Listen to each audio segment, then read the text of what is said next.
આજે અમે આવી ગયા છે પોરબંદરના એક એવા રેસ્ટોરન્ટમાં કે જ્યાં લોકો એકવાર ટેસ્ટ કરે છે તો બીજી વાર આવવા માટે મજબૂર થઈ જાય છે।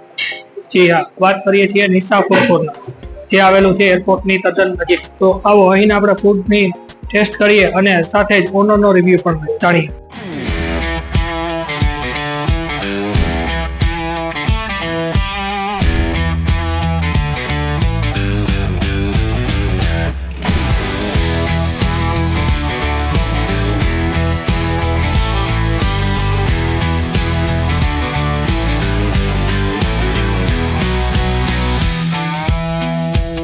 આપણી સાથે નિશા ફૂડ કોર્નરના ઓનર જોડાયેલા છે, તો તેમની સાથે આપણે વાત કરીએ અને તેમની ડિશિસને પણ આપણે એક્સપ્લોર કરીએ। જી, આપના વિશે પરિચય આપો ને હોટલ વિશે। મારું નામ યશ દિલીપભાઈ જોશી છે। હું નિશા ફૂડ કોર્નરનો ઓનર છું અને અમે રેસ્ટોરન્ટ ચલાવીએ છેલ્લા 5 વર્ષથી અને એરપોર્ટ સાઇડ પોલિટેકનિક કોલેજની બાજુમાં વૃદ્ધભવન સોસાયટીમાં। આપની જે ગુજરાતી થાળી છે તેમના વિશે કહો। ગુજરાતી થાળીમાં અમે જનરલી 4 સબ્જી હોય છે, જેમાં એક બટાકા હોય છે, એક પંજાબી સબ્જી હોય છે, સેવ ટમેટા હોય છે અને 4 સબ્જી હોય છે, દાલ ફ્રાય હોય છે અને ગુજરાતી દાળ 2 હોય છે અને સાંજના ટાઈમે કઢી ખીચડી અને સ્વીટ ને ગુલાબજાંબુ હોય છે, શ્રીખંડ હોય છે, એક્સ્ટ્રામાં હોય છે અને વિવિધ જાતના બધા સલાડ છે, એ બધા અનલિમિટેડ, થાળી પણ અનલિમિટેડ, એમાં તમને રોટલી રોટલા બધું મળી જશે। ગુજરાતી થાળી સિવાય કયા અધર ઓપ્શન અવેલેબલ છે?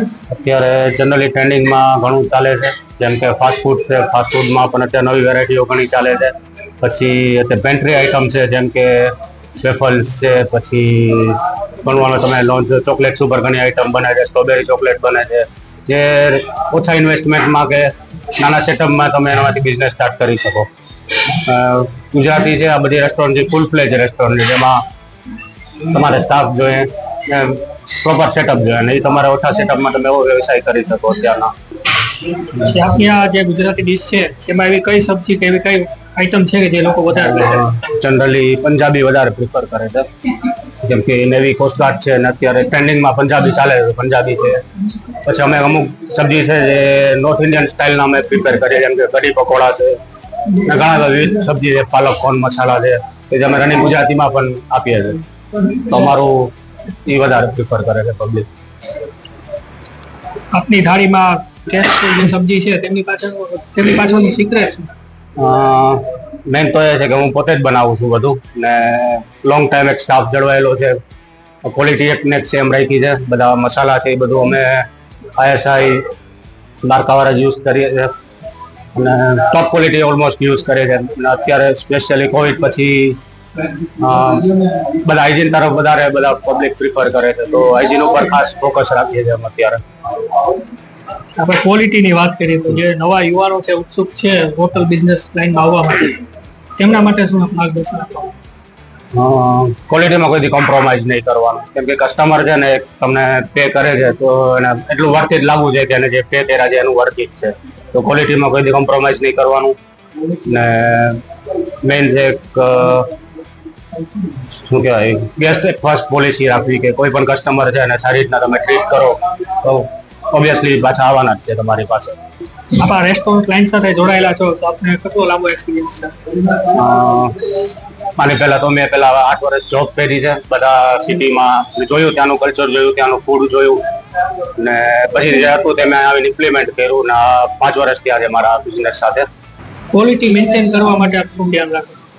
ક્વોલિટી મેન્ટેન માટે તો મેન એક સપ્લાય ચેન છે તમારો એક સારો રહે ને વેજીટેબલ્સ છે એ બધા સેમ સપ્લાયમાંથી રહે તો બધું ફ્રેશ મળી રહે તો કોઈ વાંધો નથી આવતું બધું। જે આપણે ચેલેન્જીસની વાત કરીએ તો જે નવા લોકો છે કે જે આ રેસ્ટોરન્ટ લાઈનમાં આવવા માંગે છે તો તેમને કેવા પ્રકારના ચેલેન્જીસનો સામનો કરવો પડે છે? ચેલેન્જીસની આપણે વાત કરીએ તો સ્પેશિયલી છે ને ક્વોલિટી મેન્ટેન કરવામાં ને અત્યારે બધા મતલબ યુથને શું છે કે જલ્દી કમાઈ લેવું છે, કે પેશન્સ લેવલ બહુ ઓછું છે। ફૂડ બિઝનેસ એવું છે ને કે તમારે પેશન્સ લેવલ કંઈક નવું ઇનોવેશન ને સળંગ એક ક્વોલિટી તમારે સ્પેશિયલી મેન્ટેન કરવી પડે ને લોંગ ટર્મ સક્સેસ છે ને એક લાઈક કહેવત છે કે પહેલા 1000 દિવસ છે ને રેસ્ટોરન્ટ ફિલ્ડના કોઈ પણ બિઝનેસના અઘરા હોય, તો 1000 દિવસ તમે ટકી જાઓ ને તો એમ કહેવાય કે રેસ્ટોરન્ટ ચાલી જાય। સ્પેશિયલી અત્યારે તો લાઈક ઓનલાઈનનો જમાનો છે તો તમે ઓનલાઈન માર્કેટિંગ કરી શકો, યુટ્યુબ, ઇન્સ્ટા, ફેસબુક બધામાં। અને લોકલ લેવલ ઉપર લાઈક તમારે માર્કેટિંગ કરવું હોય તો ન્યૂઝપેપર છે, એવું બધું છે, લાઈક બેનર્સ છે, તમે કોઈ પણ એ અત્યારે કરી શકો તમે। પ્લસ અત્યારે ટેકનોલોજીનો જમાનો છે તો તમે લાઈક બિલિંગ મશીન એવું બધું લઈ શકો, અને જે પહેલા જે મેન્યુઅલ હતું એની જગ્યાએ અત્યારે ઓનલાઈન પ્લેટફોર્મ આવી ગયા જેમ કે ઝોમેટો, સ્વિગી, એમાં તમે રજીસ્ટર કરાવીને તમારો બિઝનેસ એક્સપાન્ડ કરી શકો. અને બિલિંગ મશીન હમણાં ઘણા એવી કંપનીઓ છે તમને જે ઓછા બજેટમાં તમને નાના બિલિંગ મશીન ને મોબાઈલ એપ્લિકેશન પ્રોવાઈડ કરે છે, તો એ યુઝ તમે કરી શકો એમાં. એનાથી તમને તમારો બિઝનેસમાં ઘણો ફાયદો થશે.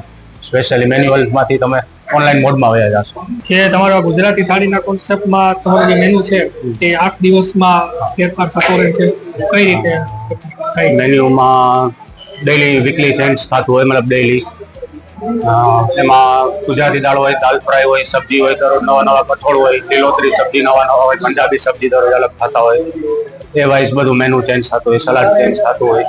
તો બધા શું ડિફરન્ટ અનુભવ મળે, બધાને ડિફરન્ટ ટેસ્ટ મળે ને એ રીતના અમે અત્યારે પ્લાન કરીને ચાલીએ છીએ. તમને અત્યાર સુધીમાં કસ્ટમરનો સપોર્ટ કેવો મળી રહ્યો છે? કસ્ટમરનો રિપોર્ટ મતલબ એકવાર જો કોઈ જમી જાય છે ને અમારે ત્યાં રિપીટેડ કસ્ટમરનો લાઈક 70% જે અમારા રિપીટેડ કસ્ટમર છે, અને જે આવે છે કોઈ કાંઈક તો સારું જ હંમેશા કહીને જાય છે. બીજું આપનું રેસ્ટોરન્ટ અન્ય રેસ્ટોરન્ટથી કેમ અલગ પડે છે?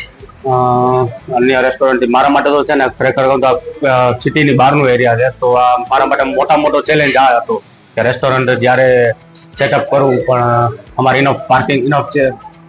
બીજું ક્વોલિટી ફૂડ પાર્સલ અમે ડબ્બામાં અને એ રીતના વ્યવસ્થિત આપીએ છીએ કે ઓફિસમાં કોઈ કોર્પોરેટ જગ્યાએ પણ જમવું હોય કે ક્યાંય બહાર પણ જમવું હોય તો જમી શકે, કોઈ હોસ્પિટલ માટે કોઈ લઈ જવું હોય તો પણ લઈ જઈ શકે, અને મતલબ એવું વ્યવસ્થિત પાર્સલ આપીએ છીએ તો એમાં કોઈને તકલીફ નથી થતી જમવામાં. અને બીજી સુવિધાઓ પણ ઘણી છે, જેમ કે મતલબ 25-26 જણાનું અમારે સિટિંગ છે, વાઈફાઈ છે, પાર્કિંગ ઇનફ છે, અને વેઇંગ મશીન છે અમારી પાસે. ઘણા જે હેલ્થ કોન્શિયસ માણસો છે તે વેઇંગ મશીન યુઝ કરે છે. અને બસ બાકી અમે નાના મોટા પાર્ટી ઓર્ડર, આઉટડોર ઓર્ડર હોય આઉટડોર, એ બધું પણ અમે લઈએ છીએ. મોટું અચીવમેન્ટ કહું મારા માટે તો એ જ છે કે અમારું સિટીની બહાર છે, લાઈક ગલીમાં છે, કોઈને આઈડિયા પણ ના આવે કે ત્યાં રેસ્ટોરન્ટ છે, ને તો પણ અમારે કસ્ટમર બેઝ સારું છે ને બધા સિટીમાંથી આવે છે. એ મોટા અમારા માટે આનંદની વાત છે. અને હજુ એક કે ઘણા એવું કહેતા હોય કે અમારો એરિયો નથી, ના નથી બિઝનેસ માટે, પણ મેં લાઈક એ રીતના પ્રૂવ કરી બતાવ્યું છે સિટીની બહાર છે તો પણ ક્વોલિટી ને તમે સારું એક કોઈ પબ્લિકને ડિલિવર કરો સારી વસ્તુ તો તમને 100% તમને સક્સેસ મળે. અને લોંગ ટાઈમ તમે કોઈ પણ વસ્તુમાં જોડાઈ રહ્યો ને તમે એમાં મહેનત કરો તો તમને સક્સેસ મળે. તો જ્યારે અમે આવ્યા ત્યારે જોયું કે બેલ છે અને લોકો છે એ બેલ વગાડીને જાય છે જમીન, બેલ પાછળનું શું કારણ? બેલ તો અમે એના માટે જેટલા કસ્ટમર જમવા આવે તો બેલ વગાડીને અમને એપ્રિશિએટ કરે તો અમારો ઉત્સાહ બમણો થઈ જાય. મતલબ કે ચાલો બધાને મજા આવી, કસ્ટમર બીજા કસ્ટમર જોવે તો એનાથી થાય કે નહીં બધાને મજા આવી છે. બીજું એક રીઝન એ કહું તો એનાથી તમારી એક એન્વાયરમેન્ટ એનર્જી, એક પોઝિટિવ એનર્જી છે બેલથી. બસ એ બે રીઝનથી બેલ રાખ્યો હોય. કસ્ટમર પણ રિવ્યુ અમને બેલ વગાડીને તો કરે જ છે, પણ સાથે સાથે અમને ગૂગલમાં પણ રિવ્યુ આપે છે. એમાં પણ બધા કસ્ટમર અમને પોઝિટિવ રિવ્યુ આપે, તેનાથી અમને એવું સંતોષ ફીલ થાય છે કે ના અમારું જે અમે આપીએ છીએ વસ્તુ એ સારી વસ્તુ જાય છે પબ્લિક માટે. હાલ તો કોમ્પિટિશનનો યુગ છે, કોમ્પિટિશનનો સમય ચાલી રહ્યો છે, તો તમારા મતે કોમ્પિટિશન આ લાઈનમાં તમને ફેસ કરવું પડે છે અથવા તો કોમ્પિટિશનને તમે કઈ રીતના જોવો? કોમ્પિટિશન તો ઘણું છે ફૂડની ફિલ્ડમાં, કેમ કે અત્યારે બધા ક્વોલિટીમાં ઓછું કરે, કોમ્પ્રોમાઇઝ કરીને ભાવમાં સસ્તું લેવા માટે જાય છે. અમારો મેઇન લાઈક મોટો એ છે, ટાર્ગેટ એ છે કે ક્વોલિટીમાં 0 કોમ્પ્રોમાઇઝ રાખવાનું, ને લાઈક 5-10 રૂપિયા માટે કોઈ માટે એવું નહીં કરવાનું કે આના માટે આ રેસ્ટોરન્ટ 10 રૂપિયા ઓછું આપણે એના કોમ્પિટિશનમાં આપણે આપણી ક્વોલિટી મેન્ટેન રાખવાની સ્પેશિયલી. તો કોમ્પ્રોમાઇઝ કોઈ વસ્તુમાં ન કરો તમારો કોઈ વાંધો નથી આવતો. આપના રેસ્ટોરન્ટમાં ખુદ જ બધી ડિશિસ બનાવો છો અને સાથે સાથે રેસ્ટોરન્ટ પણ મેનેજ કરો છો, તો એ કઈ રીતે તમે શક્ય બનાવ્યું છે? એના માટે કોઈ પણ જો ફેમિલીના સપોર્ટ વગર તો કંઈ પણ પોસિબલ નથી. તો ફેમિલી સપોર્ટ ઘણો છે, મારી પાસે સ્ટાફ છે એ અમારો ઘણો સપોર્ટિવ છે ને એ બધી વસ્તુમાં મને હેલ્પ કરે છે. ને હવે થોડું લાઈક ટાઈમ થઈ ગયો છે તો મારી પાસે સપ્લાયરોની ચેનલ ને બધું જે ઇનિશિયલ બેઝ ઉપર જે અઘરું હતું એ હવે મારા માટે સહેલું થઈ ગયું છે. પ્લસ સિસ્ટમ છે બધું, તો લાઈક પહેલા જે હતું એના કરતાં ઘણું અમારે સહેલું થઈ ગયું છે. તો હવે એ બધું બે હું સાથે મેનેજ કરી શકું, નથી વાંધો આવે.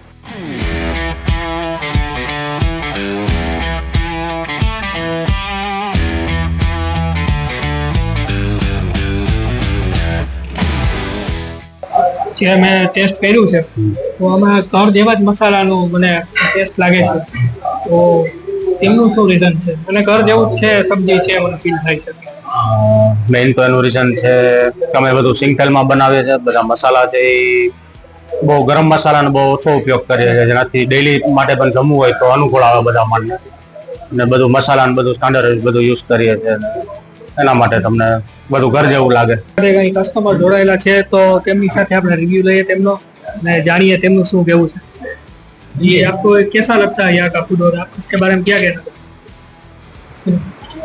पहली तो यहाँ का खाना बहुत टेस्टी है और दूसरी बात यहाँ के जितने भी स्टाफ हैं वैसा खाना खिलाते हैं जैसे मैं घर में खा रहा हूँ. जैसे शादी ब्याह में खाते हैं और जो होस्टिंग करते हैं मतलब दिल से कि हमारे गेस्ट आए हुए हैं, तो I feel I am not a customer, just I feel I am a guest here. तो मुझे बहुत अच्छा लगता है. मैं 2-3 बार खाना खाया, बहुत टेस्टी लगा और मैं जोर जोर से घंटी बजाया और स्टाफ से मिला. मालिक का जो बच्चा है वो यहाँ के स्टाफ हैं और मालिक भी हैं, वो सेफ हैं. पता चला कि वो सेफ हैं. बहुत बढ़िया खाना खिलाते हैं और एज ए कस्टमर ऐसा लगता है जैसे फ्रेंडशिप हो गया. जब भी आता हूँ तो लगता है जैसे अपने घर में खाना खा रहा हूँ. और अनलिमिटेड खाना है और स्टाफ भी बहुत प्यार से खिलाएंगे. ऐसा होता है कि दो रसगुल्ला की जगह आप 4 भी मांगिएगा तो खुशी खुशी देते हैं. बोर फील नहीं करते कि सर मेनू में 2 ही है, 4 नहीं दे सकता हूँ. ऐसा कभी सुना ही नहीं. तो मैं तो मतलब अगर रेटिंग की बात है तो मैं 10 में 10 दूँ, क्योंकि पूरे गुजरात में यहाँ का खाना मुझे बहुत अच्छा लगा. और उससे बेटर है होस्टिंग, कि आप जिस होटल में जा रहे हो वहाँ का स्टाफ आपसे कैसा बिहेव कर रहा, तो इनका बिहेवियर बहुत बढ़िया लगा. और मालिक भी बहुत मतलब बहुत जेंटिल है. अगर कभी कभी चेंज में कम भी पड़ेगा 5-10 तो डजेंट मैटर. अगर छोटा बच्चा को लेके आए तो कहीं कहीं होटल में तो नहीं सर आपको 2 थाली लेना पड़ेगा.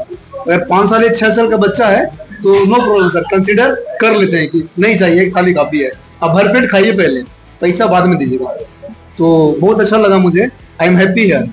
और इसीलिए पूरे गुजरात से पूरे पोरबंदर में मैं यहाँ खाना खाने आता हूँ. मेरे सारे स्टाफ, मैं डिफेंस से हूँ, मेरा सारा स्टाफ यहाँ आते हैं और भर पेट इंजॉय करके जाते हैं.